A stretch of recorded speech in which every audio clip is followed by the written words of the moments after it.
Oh my gosh. How does this work again? Oh, there's that random sound.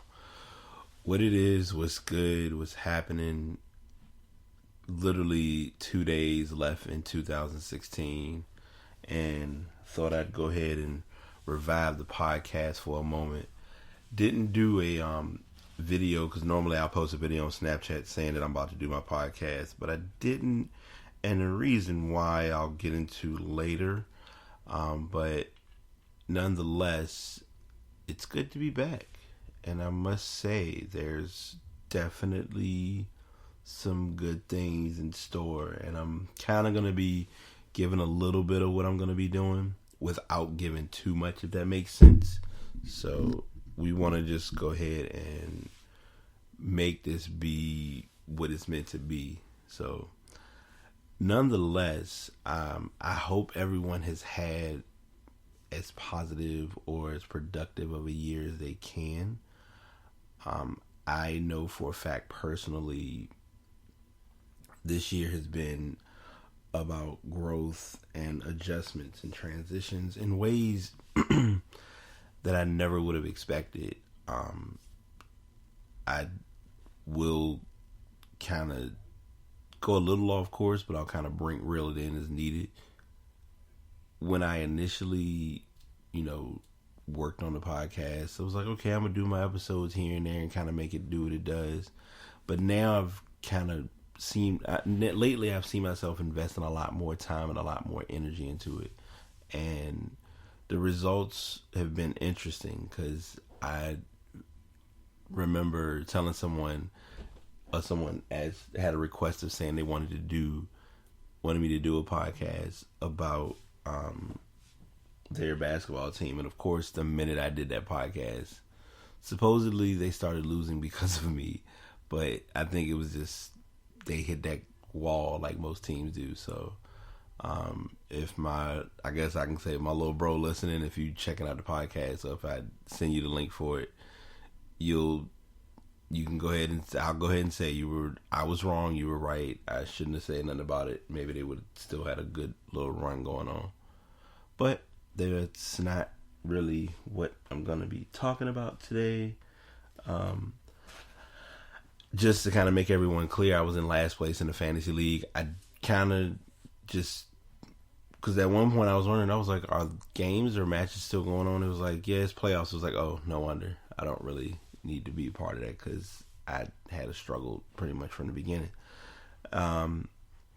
So the reason, like I mentioned a little bit earlier, the reason the podcast has been kind of quiet is because I've been kind of figuring out what I want to do or how I want to do the podcast. And I must admit, sports is not that I'm wanting it to dwindle or diminish because there's no more football or I can't talk about basketball, because I could still do those topics. I just need to find a different avenue in doing so. So I'm working in figuring out how I want to blend and implement that into the podcast. But it's going to kind of be a trial and error type of thing. Thankfully, I was able to dive into my inner Apple passion by one of my coworkers gave me a nice legit Christmas gift, and it kind of gave me the incentive to go ahead and start giving Apple Music a try. So I went ahead and done the 3-month package, and likely I'm not going to really need to buy anything from their site, and just be able to go ahead and start on the annual or month-to-month subscription. So I had that covered probably until about June of next year, give or take. But I've seen and I've realized that there's so much music and there's so many artists that I like listening to or that I'm willing to listen to, that I can make that become its own process when it comes to the podcast and when it comes to different things to talk about. So what I'm going to do, because I wanted to kind of mention this a little bit, is I'll mention a few listens that I've recently given, and then I'm going to do a brief tech talk and kind of go over what could possibly be coming. And I guess this is normally that whole, well, Brian, you shouldn't show your hand because you don't want everybody to know what you're doing. Valid. But I think with this, I want to go ahead and make it clear, like, hey, here's where I'm at and here's what I'm doing. So without any further ado, I'll go ahead and do my musical reviews or listens first. Joe, the R&B singer from mid to late 90s, one of his main tracks was Treat Her Like a Lady, among other tracks. He released a new album, which I listened to. It's pretty good, pretty enjoyable. It's a nice flow to it. I'm really feeling it. The Locks, I listened to that album. Anybody knows me knows I rarely listen to hip hop. So if anytime you hear me mention or state a rapper's album, take that moment for what it is, because it does not happen very often. I was on Solange's album. I did listen to the Tribe Called Quest. J. Cole's album, I'm not sure if I did a review or did any feedback regarding the album, but I did listen to his album. And like I said, my friend who hooked me up with the whole, with the setup with Apple Music, I'll say it because it's pretty much the obvious truth. She's a music snob, but I've learned there's different, it's me learning it myself. There are different types of music snobs. So if you have not heard the term, basically a music snob is someone who can analyze the ambiance of music being played in an environment, I guess is the nicest way to say it. Meaning, let's say you ride with somebody and you hear what type of music they listen to, and you kind of can pick up on their style or their listen or their flow of listening or whatever. And it either can be, okay, this person has most times you don't want to state the evident or obvious or not make it like you're not interested, but you can say, oh, this person listens to this type of music or they like these type of songs.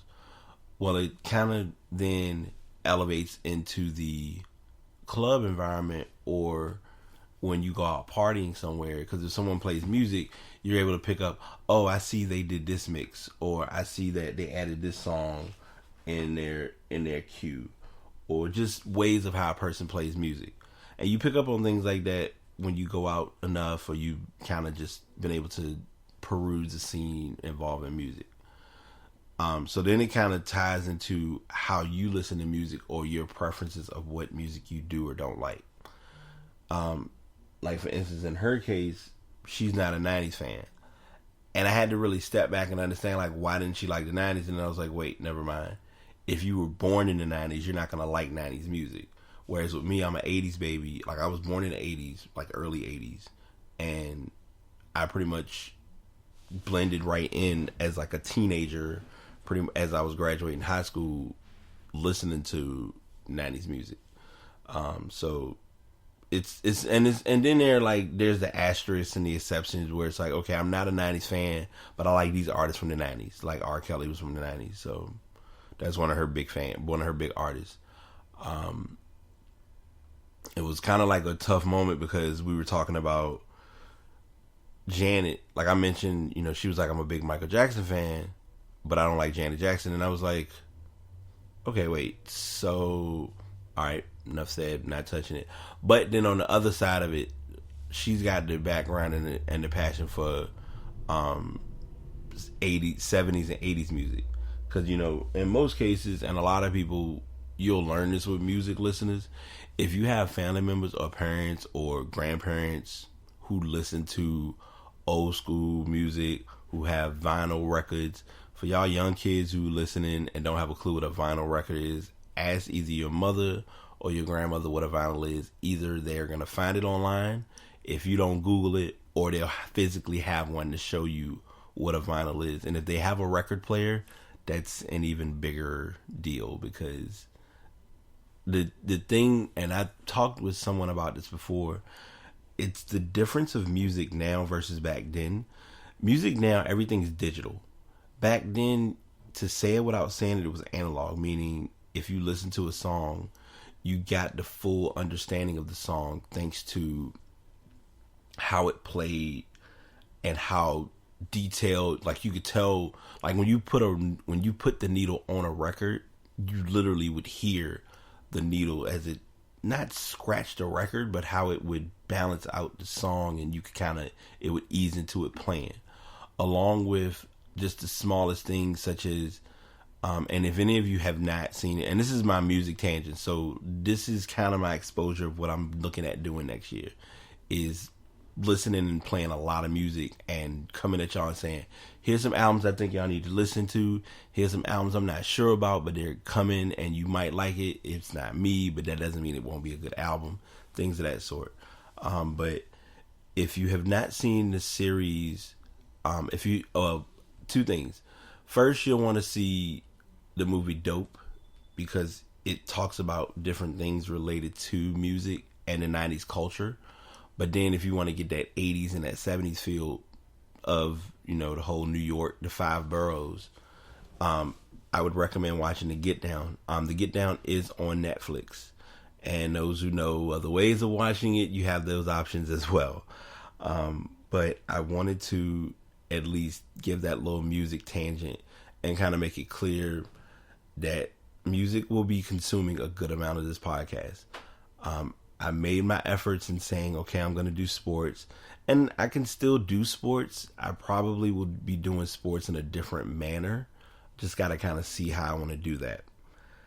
So with that being, with going into that, like I said, I'm going to be listening, and I'll be giving some input, and I'll give some feedback, as needed.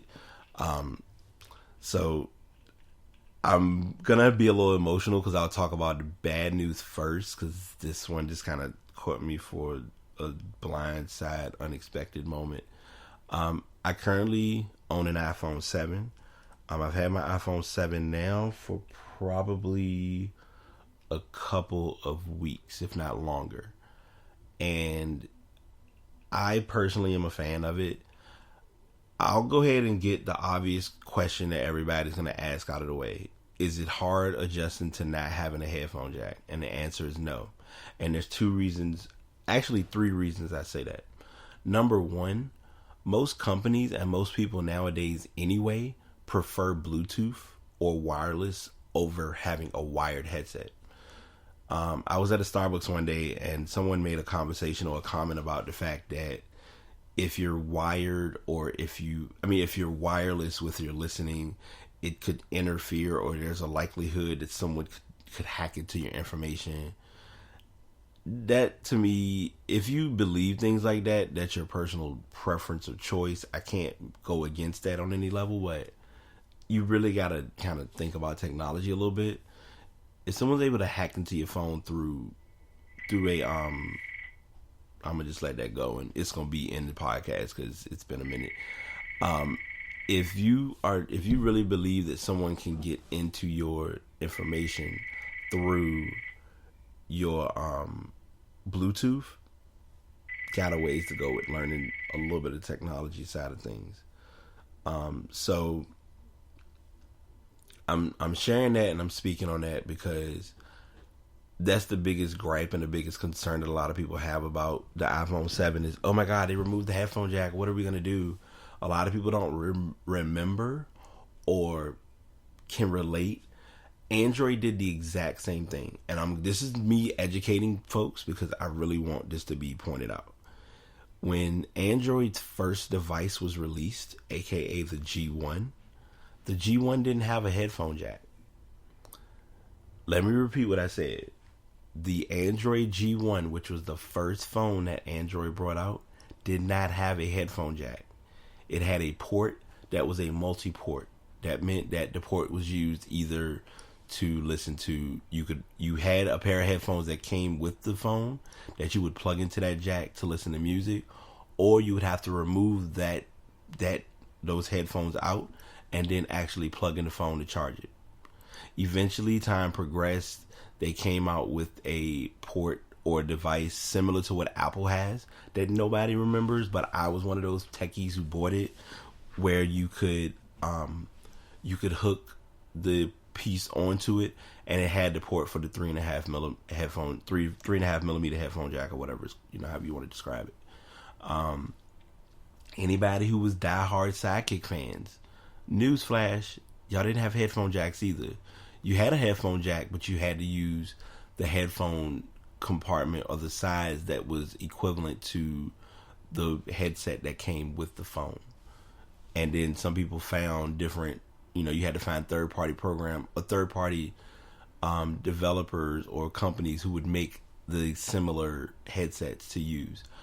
When I say I was a diehard Bluetooth guy back in the day, or just headset person, Jabra and Jawbone were my go-to connections. Now, of course, JBL beats, because I'm an audiophile in so many words. But the headphone jack not being there became like this most critical situation that a lot of people don't understand.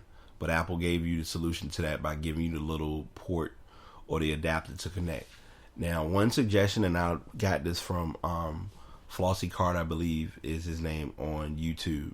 So if you haven't followed him and don't know anything about him on YouTube, Instagram, Snapchat, check him out. When I say he gives the most honest reviews about everything, he does. But he talked about, you get the little adapter. The best thing to do is get 2 of them. May need 3. Have one to keep at home, one to keep in your car, and one to keep in your wallet. You can sit it in your wallet and pretty much it's there just in case you need it. Because that's how, personally, I have just the one that comes with the phone. I keep mine in my wallet, and unless something crazy happens, unless my wallet isn't with me, I usually have it. So I'm pretty much covered there. But yeah, I have that part. So there's the no headphone jack. There's the adapter that comes with the the adapter that comes with the phone. And then there's what you have, which is the third-party programs or third-party parts that pretty much do what that main device does. And I actually bought one, and I've used it, and it's worth it, where you basically plug the adapter into your phone, and on the end of it has, and you probably hear it in the background, it has 2 ports. One is for your headphone jack, which if you want to plug in any headphones, any compatible headphone devices, you plug it into that. And then the other one is for your, if you need to charge your phone. Because a lot of people are like, well, if you plug it in, you can't charge your phone. What they're trying to get people in the habit of learning is charging your phone and listening to things with your phone using, they kind of want to get you out of that phase. But of course, we still have our needs, and we're needy people because we are consumers and we want what we want. So third-party companies, and I emphasize third-party companies because without these companies such as Beats, JBL, J-Clip, J-Bird, the list goes on and on of different companies who make headphones, Skull Candy, Soul Republic, which I'm wearing now. Random fact, and I guess I need to go ahead and be a little bit of a music snob with this. Out of all of my headsets I've purchased, I own, and I love music and I love listening, I think my Soul Republics are my favorite strictly because when you look at them, they look expensive and loud. I mean, expensive with a cheap feel and annoying, but when you listen to the sound clarity with them, it's a different feel that you just... and it's not even me like, oh my God, it's the music feels of all time. It's just, you enjoy listening to music when you listen to music with these. That's what I've learned. So those are my 3 bits with the iPhone 7. Now I'm going to give my bad story, and then I'm going to give my other newest addition to my Apple family. I'll talk about that. And I will give my other review and give you kind of just an overview of what's what. So earlier this week, it was the day after Christmas. I was, I had a little just product, and I'm not going to talk about the product because I need to get a review on it at some point. And I was using it it's supposed to hold your phone, you sit your phone in it, and it's supposed to help sit it upright or make it easier to hold, things of that sort. So typically when you use a device like that, you put it on and then it just pops off and you're good to go. Well, this particular moment, it wasn't taking off like it was supposed to. So what it decided to do was the bottom part of the phone, when I removed it, it came off okay. The top of the phone, it pretty much crunched it like it was a compact. Like if you've seen a car get crunched, it just crunched the top of my phone, and I just looked at my phone and just tried not to cry, but couldn't really do anything because it just was there. So it was what it was. But luckily I'm getting that fixed, so that's a good thing. But that kind of made my iPhone 7 story be a tough process. But it's interesting because since that happened, I've since kind of reverted back to a few of my old, I don't want to say my old toys, but my old friends that felt neglected after I kind of fully went full Team Apple, because I already had, and this is a backstory. I had the Note 4, and I was in love with the Note 4. Oh my God, Note 4 was so great. But I had pretty much everything slowly going into the Apple realm, such as my Mac. I had a MacBook Pro. I have a MacBook Pro. That's how I do my podcast, obviously. I got a tablet. It was the iPad 2, which preference over Poise. I mean, newer one would be better, but it's not. It's on an as needed basis, and then it's about money because it ain't cheap. And then I had the iPod Touch. So the iPod Touch was somewhat of the best way to say it was a teaser of the iPhone. So I was slow and delayed, but eventually I converted and got the iPhone 6. And it worked. Everything just was seamless. Everything, if call would come in, pretty much every device went off. So having my iPhone 7, it was pretty much the same thing. And I just was telling that story because it's me, my little gadget and techie moment. Which then goes into the next device that I have, and I think this should cap off my Apple handling for now, because I'm looking to, like, as far as iPods, I have my iPod Touch. There's no more iPods coming out. I don't know if any of you all know, the Classic has been discontinued. A friend of mine who I have as an Apple Connect kind of made that clear. She was like, you need to just either get it now or just accept it being gone. So I've kind of done both. I had an iPod Classic, decided to be a techie and try to fix it. Fixed it wrong, messed it up. Mistakes on me, live life, and move on. But I now I got a refurb Apple Watch, 42 millimeter. And here's the best way for me to describe this before I continue. If you're a female, or as we hear at work time and time again, if you have a short, I ain't gonna say Napoleon complex, I won't say that, but if you prefer things to be in a smaller design for you, there we go, equal opportunity. In a smaller design for you, then go ahead and get the 38 millimeter. But if you want one that's a little bit bigger, you can actually see, you can kind of use a little bit, get the 42. I got the 42. Using it works.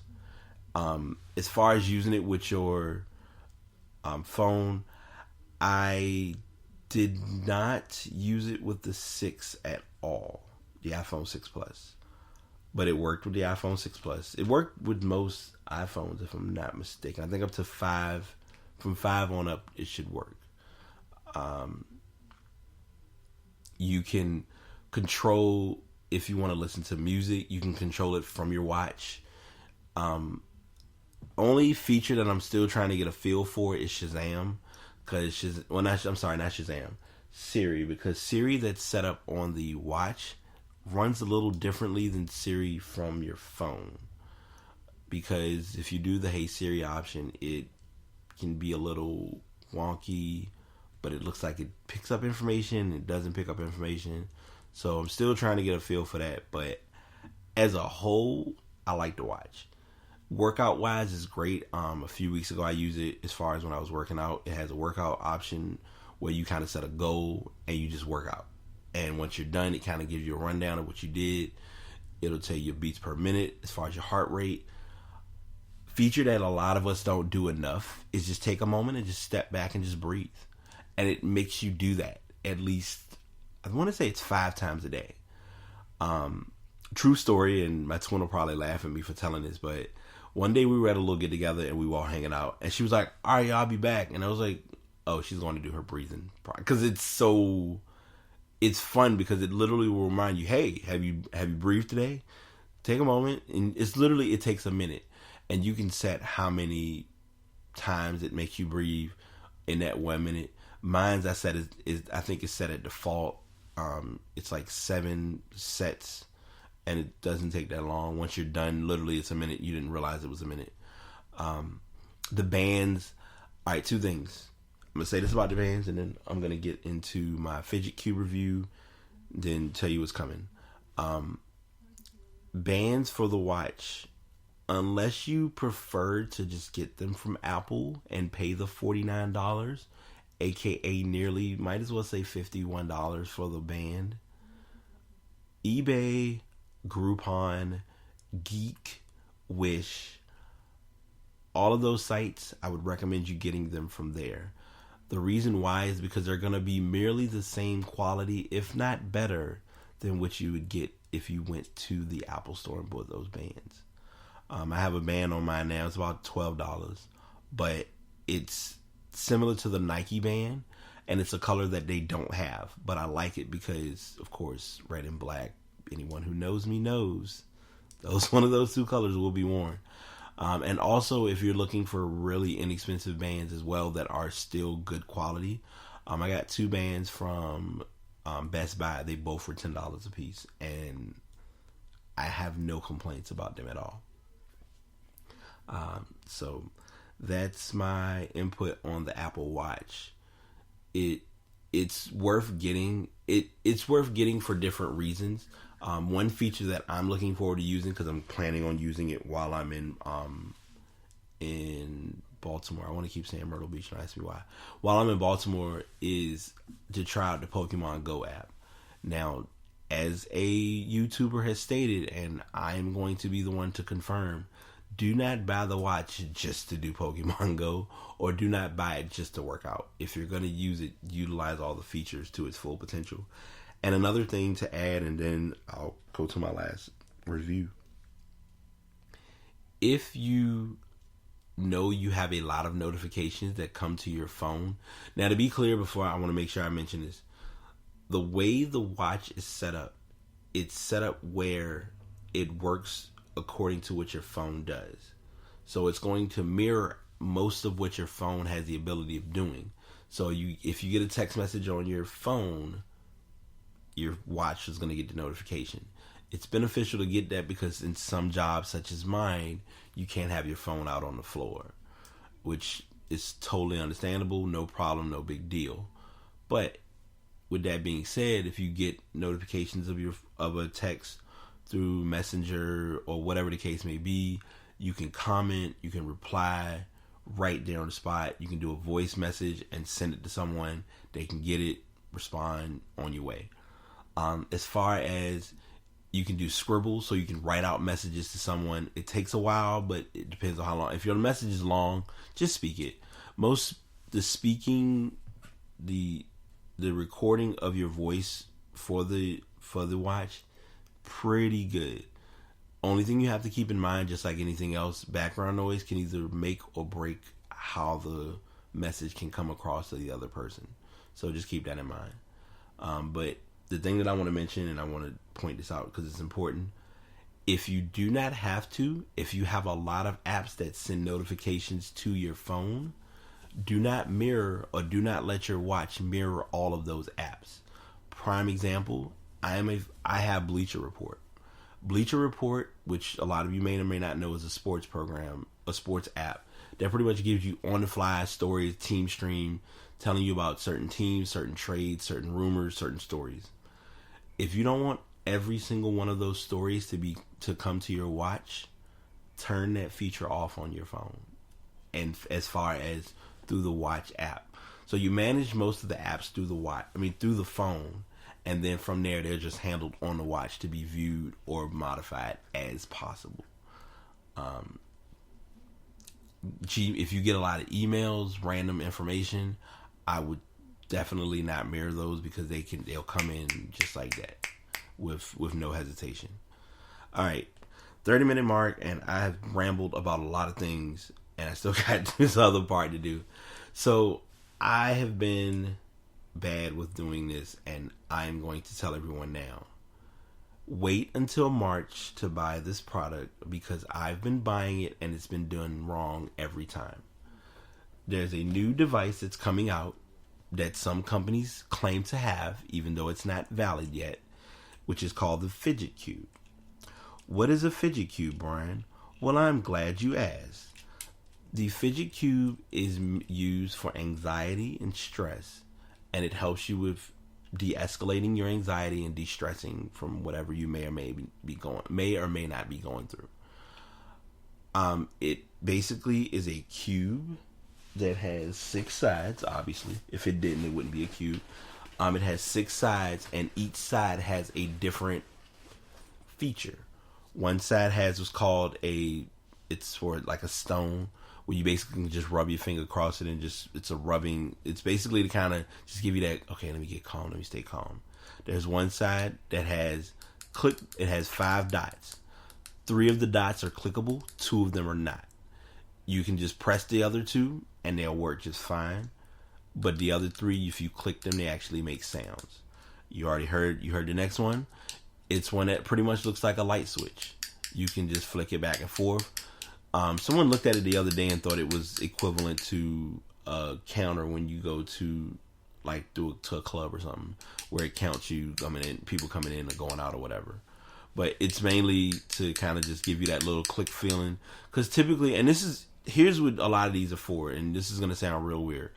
The average person picks up a pen and clicks the pen all day, or they got to beat the pen against. Like me, I'm one of those ones. I like to beat my pen. I'll play drums with an ink pen all day, and I like to have something as an alternative to do that and not make as much noise or not feel as much of an inconvenience or whatever. The next side of the cube has gears that you're supposed to hear clicking. On this one they don't. I'm going to go over that in a moment as to why I made the comment earlier about waiting for March.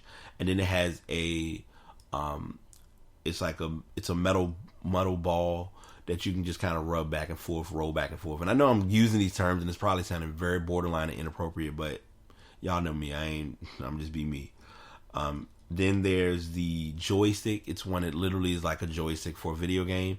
You can move it back and forth. When I had this at one time, it was making a lot of noise where I guess it needed to kind of get in the groove.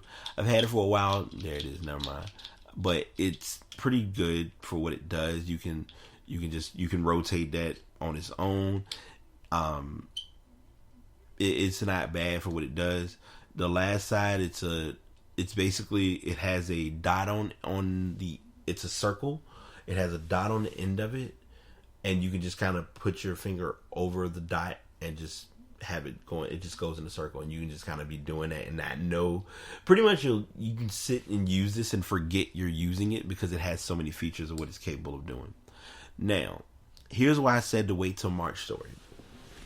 There are a lot of sellers on eBay, on the internet, on different websites who are claiming to sell this product or sell this device, and it's meant to be the real. And they're not stating that it's the real cube, but it's a prototype of the cube. When the developers brought out the device, they made prototypes, and a lot of prototypes have kind of leaked into the market or whatever the case may be. So those are out there. This is a prototype, and one of the reasons I confirmed it is the stone, the side of it where you're supposed to just kind of, glide your finger across, it's lowered in too low from what I've seen the actual cube, what it's supposed to look like. The buttons, as far as the 5 buttons, they are rubber. They're supposed to be plastic. I found that out. YouTube surprises you. You learn a lot of things unexpectedly, and that's kind of how I learned what I was supposed to be getting versus what I actually got, which is no big deal now. I mean, it does its job, so I'm not upset. The gears on the side, it's supposed to be 3 gears. anyone who remembers those locks that you would have with it would have the three numbers and you have to like rotate them a certain way. You're actually supposed to hear a clicking sound. All you hear is just that. So it doesn't actually click. And then you can look at them and tell they don't line up, because if it was clicking, it would actually stop at a certain point and say, okay, it stopped. So it doesn't do that. But beyond those things, I mean, for what it's used for, how it works, this one works fine. I have two more that I ordered, waiting for those to come in. They're coming from China. Customs is a pain. That's the best thing I can say. Trying to get things into the United States through customs is always a torturous process, and I'm learning that the hard way. And my final thing that I want to say with this, and then I'm going to ship it my last part, is if you are buying items online and they state that, and the seller states that they are US, it's a US product or shipped from the US, be sure that you're reading what it says. If it says shipped to the US, or if it says can be shipped, or it's stating it's a US seller.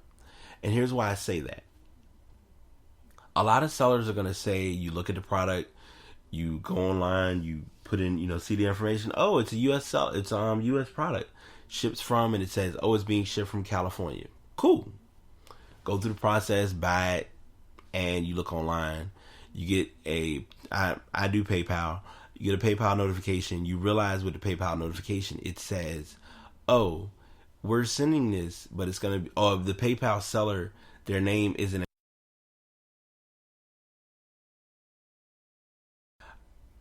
I have a feeling I'm going to be doing this in one of my podcasts, and that is talk about things to keep an eye out for when it comes to purchases. And I won't chip at that now because I want to save that topic. But keep an eye on your sellers that you buy from online, and make sure that if their location says that they're in the United States, you're good, you're fine. If it says China, then it's going to come from China. Keep that in mind. So that's what I wanted to say about that. Waiting. So currently I have 3 more Fidget Cubes that are coming in, and I'll probably just be keeping them and randomly adjusting and bringing them out as needed. But I do want to go ahead and close the podcast by stating next week, probably a week from today, I wanted to say it was going to be on that Thursday, but I really doubt it, because Thursday I'm going to be too busy trying to just keep up and get stuff together. But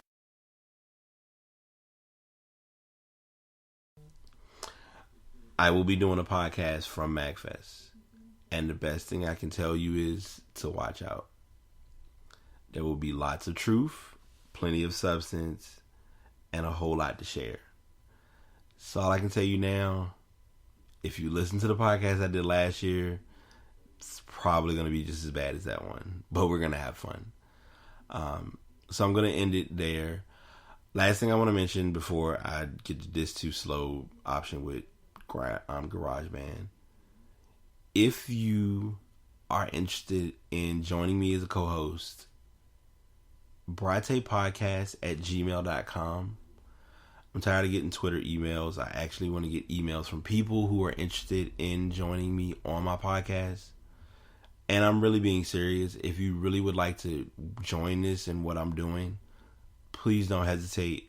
I'm flexible with scheduling, with times. Most times it's maybe weekends, but I can work around other times and days as well. So I just wanted to put that out there, make it kind of my closing, my ending, my tell-all, be-all. But that's where I'm going to cap it off with this podcast. As always, I'm on Twitter, I'm on Facebook, I'm on Instagram, I'm on Spreaker. These episodes do go. So if you have not done so, please be sure to check me out at one of those locations. I feel like the block is telling me that you're doing and going too far, so I'm going to cap it right where I'm at. And until next time, this is BT signing out. Y'all stay blessed, be good, do something worthwhile. If you don't, you might miss out on your opportunity. Until next time, peace.